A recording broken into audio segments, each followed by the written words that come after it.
Sa ngalan ng Ama at ng Anak at ng Espiritu Santo, Amen. ang pagpapala ng ating Panginoong Heso Kristo, ang pag-ibig ng Diyos Ama, at ang pakikipagkaisa ng Espiritu Santo naway sumainyong lahat. At sumainyo rin. Mga kapatid, aminin natin ang ating mga kasalanan upang tayo'y maging marapat gumanap sa banal na pagdiriwang. Inaamin ko sa makapangyarihang Diyos at sa inyo mga kapatid, na lubha akong nagkasala sa isip, sa salita at sa gawa, at sa aking pagkukulang.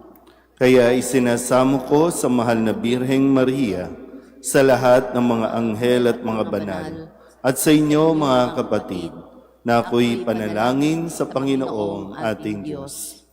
Kaawaan tayo ng makapangyarihang Diyos, patawarin tayo sa ating mga kasalanan, at patnubayan tayo sa buhay na walang hanggan. Amen. Panginoon, kaawaan mo kami. Panginoon, kaawaan mo kami. Kristo, kaawaan mo kami. Kristo, kaawaan mo kami. Panginoon, kaawaan mo kami. Panginoon, kaawaan mo kami.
Manalangin tayo. Ama naming makapangyarihan, niloob mong ang iyong salita ay maging totoong tao sa sinapupunan ng mahal na Birheng Maria. Kaming sumasampalataya na Diyos na totoo at tao ring totoo ang aming tagapagligtas ay pagindapatin mong makasalo sa kanyang pagka-Diyos sa pamamagitan niya kasama ng Espiritu Santo magpasawalang hanggan. Amen.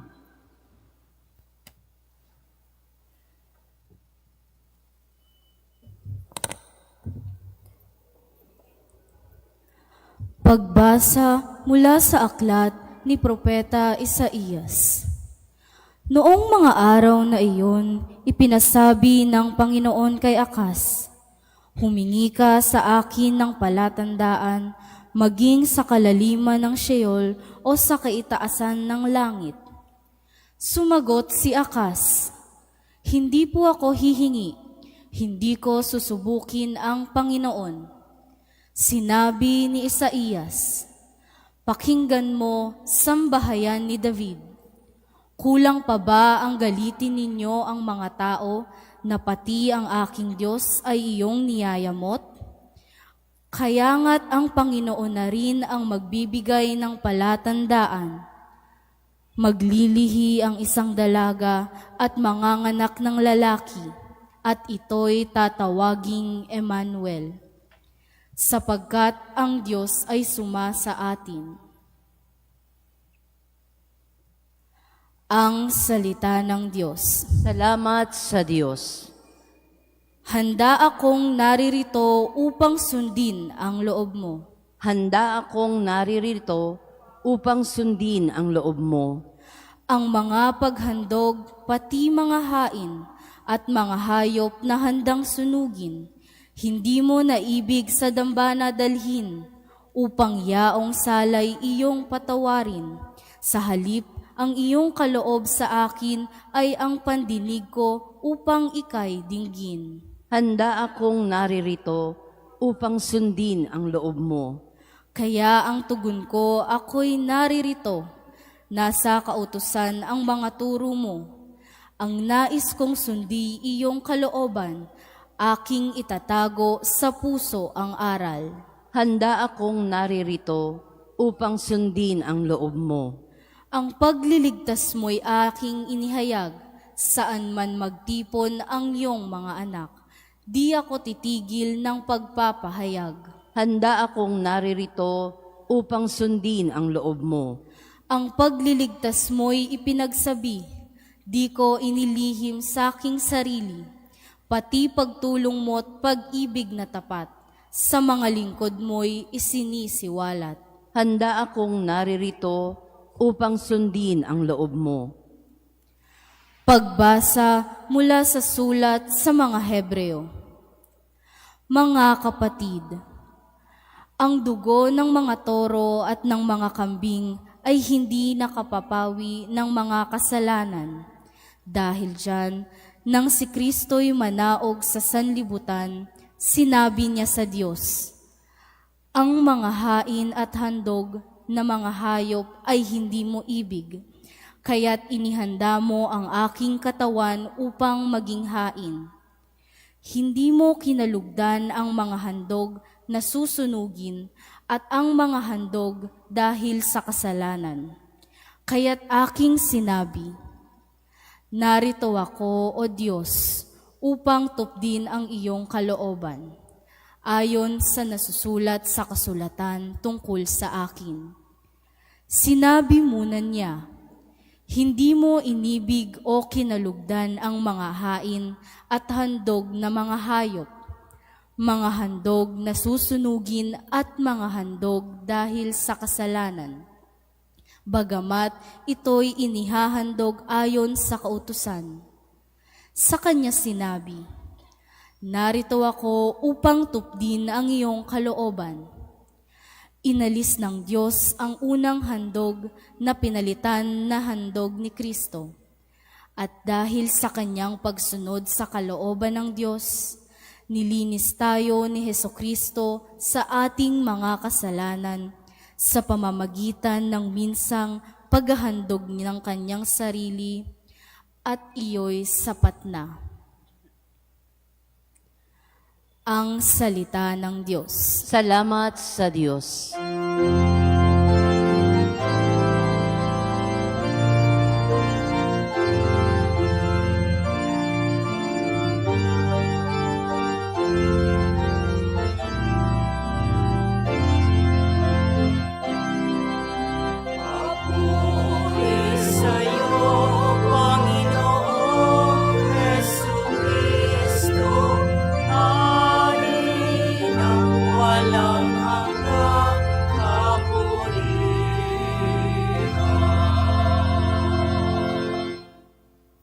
Purihin ang poong Jesus, salita ng Amang Diyos, mula sa langit na naog, naging tao sa pagsakop, sa sala ng sansinukob.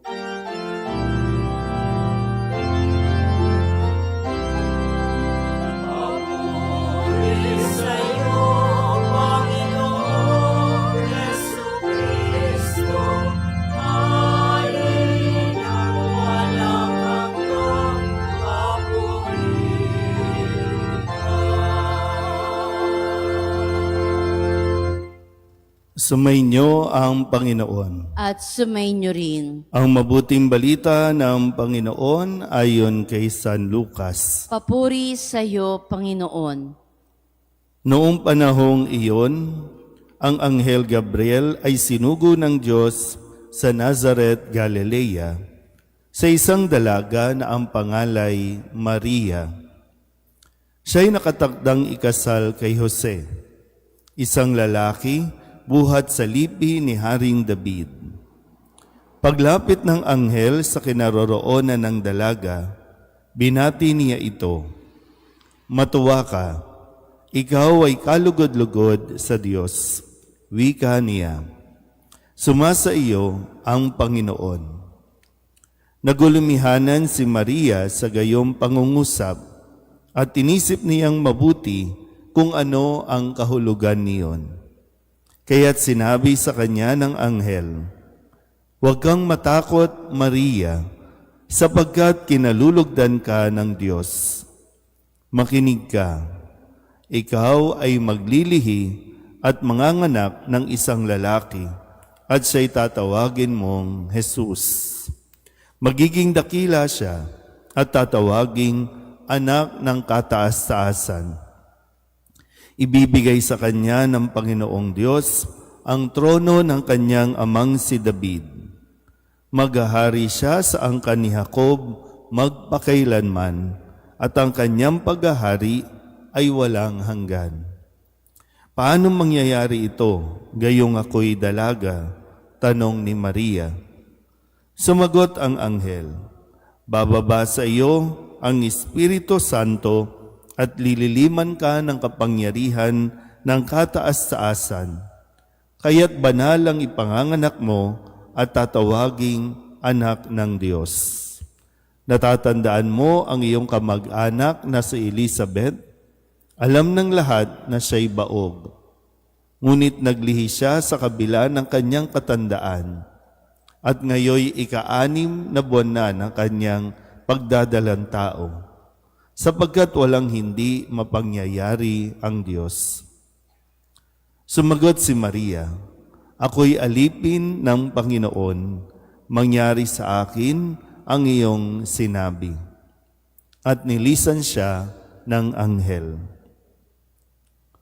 Ang mabuting balita ng Panginoon. Pinupuri ka namin, Panginoong Hesukristo. Isang magandang umaga po sa inyong lahat. Maligayang pagdiriwang ng dakilang kapistahan ng pagpapahayag ng magandang balita tungkol sa Panginoon. Kumbaga sa lingwahe natin, sasabihin sa inyo ng doktor, "Congratulations, buntis ka na." Kasi ngayon, ang simula ng 9 na buwan ng pagdadalang tao ni Maria, March 25, at ang ika-9 na buwan ay sa darating na December 25 ang kapanganakan. So ngayon, ang pagpapahayag, ang kapanganakan ay sa December 25. Pero maganda po na tayo ay mapaalalahanan na may mga pangyayari sa buhay natin na hindi natin lubusang naiintindihan sa ngayon. Pero kung tayo po ay mananatili sa pagtitiwala sa ating Panginoon, makikita din natin yung resulta, makikita din natin yung plano ng Diyos.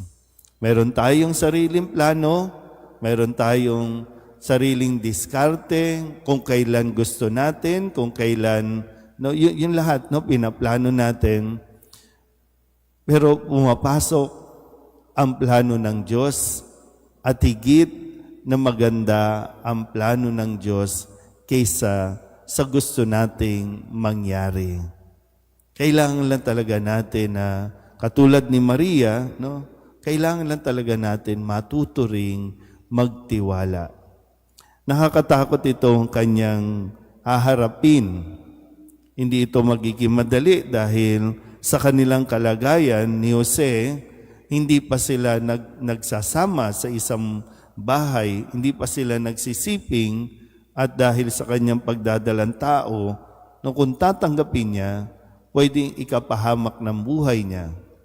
Pero sabi nga ng anghel, huwag siyang matakot dahil no, nasa kanya ang Espiritu. Nasa kanya ang Espiritu Santo at sila ay gagabayan.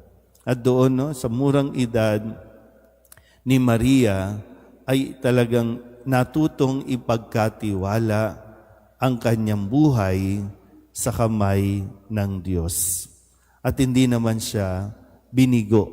Hindi siya nabigo.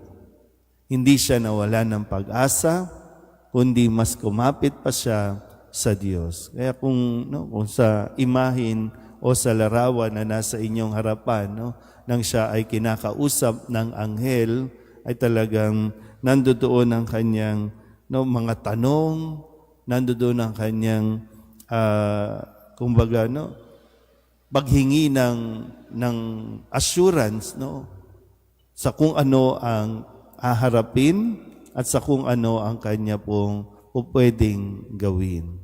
Kung matuto lang talaga din tayong magtiwala at iasa sa Diyos ang lahat ng plano natin din sa buhay. Iba lang talaga, gaya ng nasabi ko, iba lang talaga yung paraan natin, ang gusto natin, pero lahat ng ito naman ay tutuparin naman ayon sa plano at paraan ng Diyos. Amen.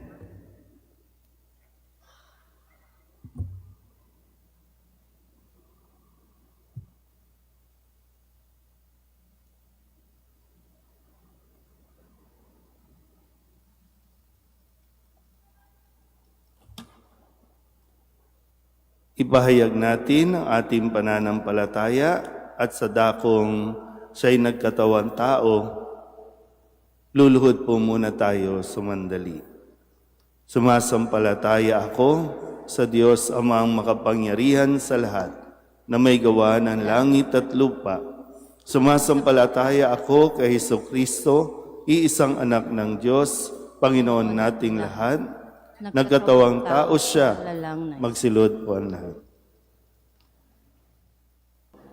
Nagkatawang tao siya, lalang ng Espiritu Santo, pinanganak ni Santa Mariang Birhen, pinagpakasakit ni Poncio Pilato, ipinako sa krus sa matay ni Libing, nanaog sa kinaroroonan ng mga yumao, nang may 3 araw na buhay na maguli, umakyat sa langit, naluluklok sa kanan ng Diyos Amang makapangyarihan sa lahat.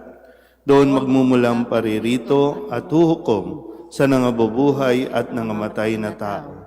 Sumasampalataya naman ako sa Diyos Espiritu Santo, sa banal na simbahang Katolika, sa kasamahan ng mga banal, sa kapatawaran ng mga kasalanan, sa pagkabuhay na muli ng nangamatay na tao, at sa buhay na walang hanggan.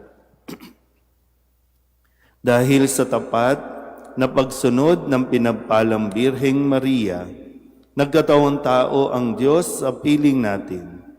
Tinatawag tayo ng misteryo ng pagkakatawang tao upang lumapit sa ating mapagmahal na Ama sa pamamagitan ng anak na naging tao. Ang ating itutugon, Panginoon, dinggin mo ang aming panalangin. Panginoon, dinggin mo ang aming panalangin. Ang simbahan naway makita bilang kumikilos na buhay na katawan ni Hesukristo. Manalangin tayo sa Panginoon. Panginoon, dinggin mo ang aming panalangin. Ang mga taong may mabubuting kalooban naway maunawaan na nakipag-isa si Kristo sa bawat tao nang siya ay nakipamuhay sa ating piling.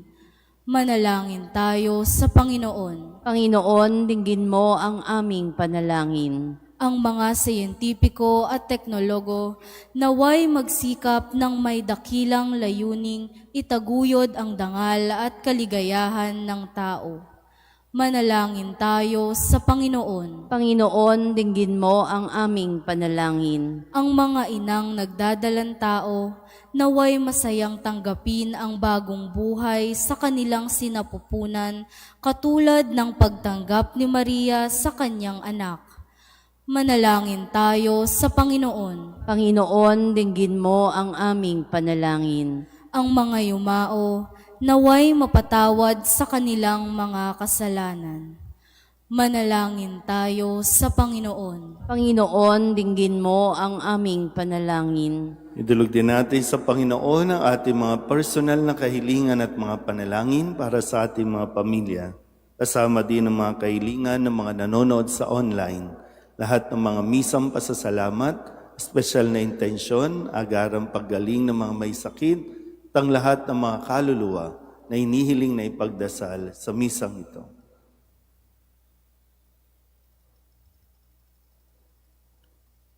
Ang lahat ng ito inihiling namin sa ngalan ni Kristong aming Panginoon. Amen.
Manalangin kayo mga kabatid upang paghahain natin ang kalugdahan ng Diyos sa mga makapangyarihan. Tanggapin nawa ng Panginoon itong paghahain sa iyong mga kamay, sa kapurihan niya at karangalan, sa ating kapakinabangan at sa buong sambayanan niyang banal. Ama naming lumikha, marapatin mong tanggapin ang paghahain ito ng iyong sambayanan upang ang kinikilalang pagsisimula ng pag-iral nito noon pa mang ang iyong anak ay magkatawang tao, ay siyang ikagalak sa pagdiriwang nito ngayong dakilang kapistahan sa pamamagitan ni Hesukristo kasama ng Espiritu Santo magpasawalang hanggan. Amen. Sumainyo ang Panginoon. At sumainyo rin. Itaas sa Diyos ang inyong puso at diwa. Itinaas na namin sa Panginoon. Pasalamatan natin ang Panginoong ating Diyos. Marapat na siya ay pasalamatan.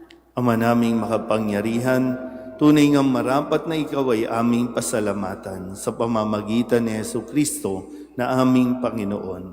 Siya'y naging dinanaiba sa amin noong lukuban ng Espiritu Santo, ang mahal na Birheng nananalig sa pagbabalita ng anghel.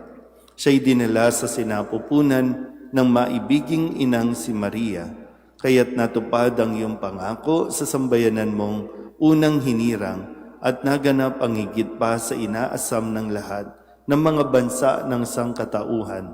Kaya kaisa ng mga anghel na nagsisiawit ng papuri sa iyo nang walang humpay sa kalangitan, kami nagbubuni sa iyong kadakilaan.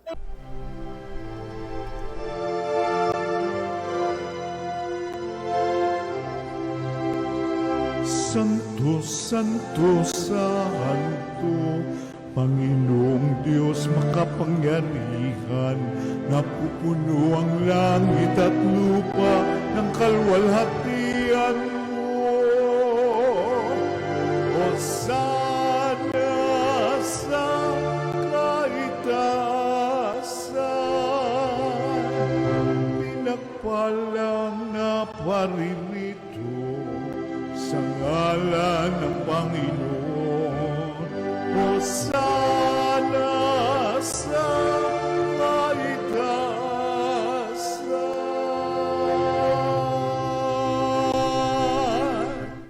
Ama naming banal, ikaw ang bukal ng tanang kabanalan.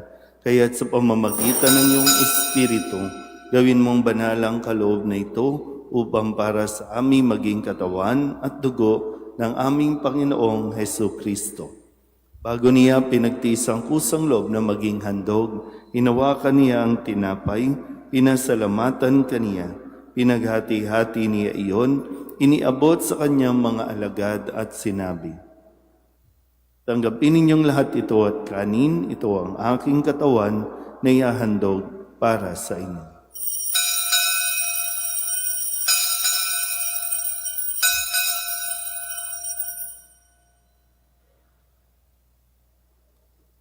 Gayun din naman nang matapos ang hapunan, hinawakan niya ang kalis, muli kaniyang pinasalamatan. Iniabot niya ang kalis sa kanyang mga alagad at sinabi, "Tanggapin ninyong lahat ito at inumin. Ito ang kalis ng aking dugo, ng bago at walang hanggang tipan. Ang aking dugo na ibubuhos para sa inyo at para sa lahat, sa ikapagpapatawad ng mga kasalanan. Gawin niyo ito sa pag-alaala sa akin."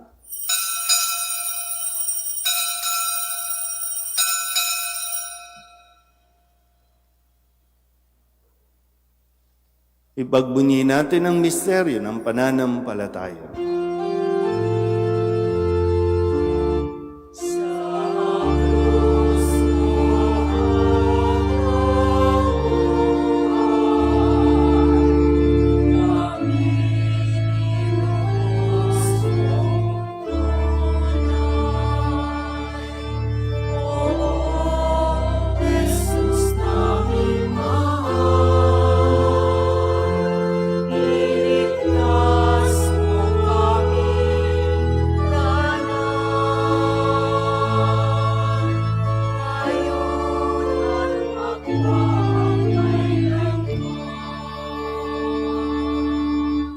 Ama, ginagawa namin ngayon ang pag-alaala sa pagkamatay at muling pagkabuhay ng iyong anak.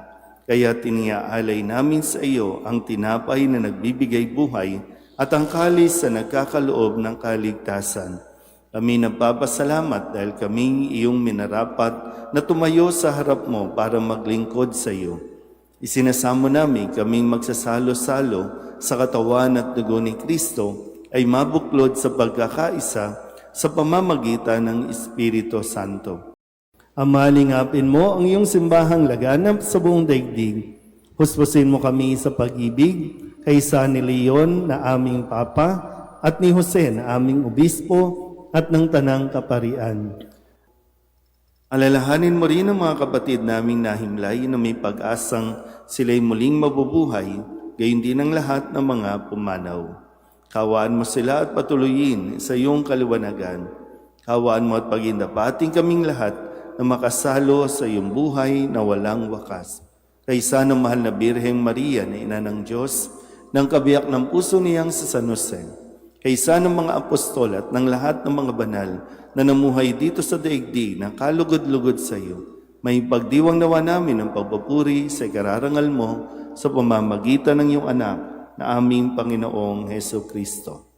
Sa pamamagitan ni Kristo, kasama niya at sa Kanya, ang lahat ng parangal at papuri ay sa iyo, Diyos amang makapangyarihan, kasama ng Espiritu Santo, magpasawalang hanggan.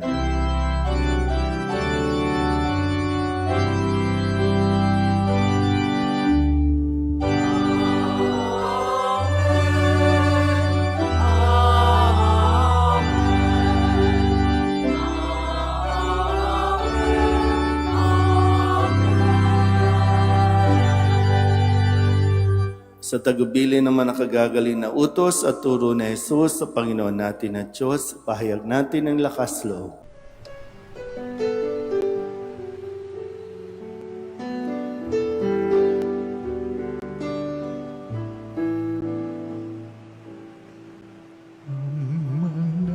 namin sumasalang ka, sambahin ang ngalan mo, mapasamin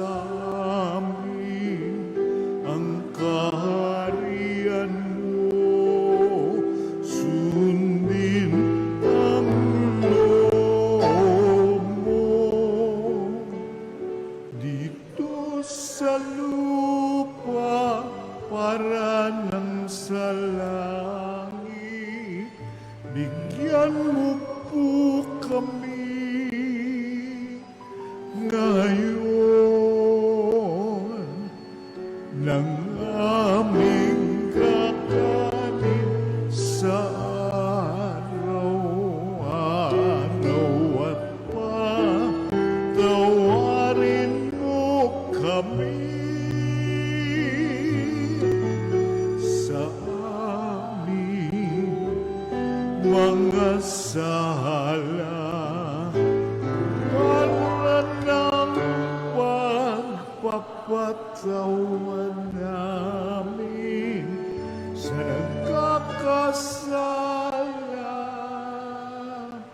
sa amin. At huwag mo kaming ibang dulot sa tukso, at yadya mo kami sa lahat ng masama. Inihiling namin kami iadya sa lahat ng masama, pagkalooban ng kapayapaan araw-araw, iligtas sa kasalanan at ilayo sa lahat ng kapahamakan, samantalang aming pinananabikan ang dakilang araw ng pagpapahayag ng tagapagligtas naming sa Heso Kristo. Sapagkat iyo ang kaharian at ang kapangyarihan at ang kapurihan magpakailanman. Amen. Panginoong Heso Kristo, sinabi mo sa iyong mga apostol, kapayapaan ang iniiwan ko sa inyo, ang aking kapayapaan ang binibigay ko sa inyo. Tunghayan mo ang aming pananampalataya at huwag ang aming mga pagkakasala. Pagkalooban mo kami ng kapayapaan at pagkakaisa ayon sa iyong kalooban, kasama ng Espiritu Santo, magpasawalang hanggan. Amen. Ang kapayapaan ng Panginoon ay laging sumainyo. At sumainyo rin. Magbigayan po tayo ng kapayapaan sa isa't isa.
Ito ang kordero ng Diyos. Ito ang nag-aalis ng kasalanan ng sanlibutan. Mapalad ang mga inaanyayahan sa kanyang piging. Panginoon, hindi ako karapat-dapat na magpatuloy sa iyo, ngunit sa isang salita mo lamang ay gagaling na ako.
Manalangin tayo. Ama naming mapagmahal, patibayin mo sa aming kalooban ang aming pinagsaluhang panandaan ng pananampalatayang tunay, ang pinananaligan naming Diyos na totoo at taong totoo na ipinagdalang tao ni Maria sa kanyang sinapupunan, ay siya nawang magpagindapat na kami sumapit sa kaligayahan ng walang maliw na buhay sa bisa ng kanyang nagliligtas sa pagkabuhay. Sa pamamagitan niya, kasama ng Espiritu Santo, magpasawalang hanggan. Amen. Sumainyo ang Panginoon. At sumainyo rin. At pagpalain kayo ng makapangyarihang Diyos, Ama at Anak, Espiritu Santo. Amen. Tapos ang banal na misa, humayo tayo sa kapayapaan ni Kristo. Salamat sa Diyos. Magandang umaga po. Nuestro Padre Jesus Nazareno, sinasamba ka namin, pinipintungo ka namin, aral mo ang aming buhay at kaligtasan. Nuestro Padre Jesus Nazareno, iligtas mo kami sa kasalanan. Ang krus mong kinamatayan ay sagisag ng aming kaligtasan. Nuestro Padre Jesus Nazareno, dinarangal ka na amin. Nuestro Padre Jesus Nazareno, nilulwalhati ka namin. Nuestro Padre Jesus Nazareno, dinarangal ka na amin.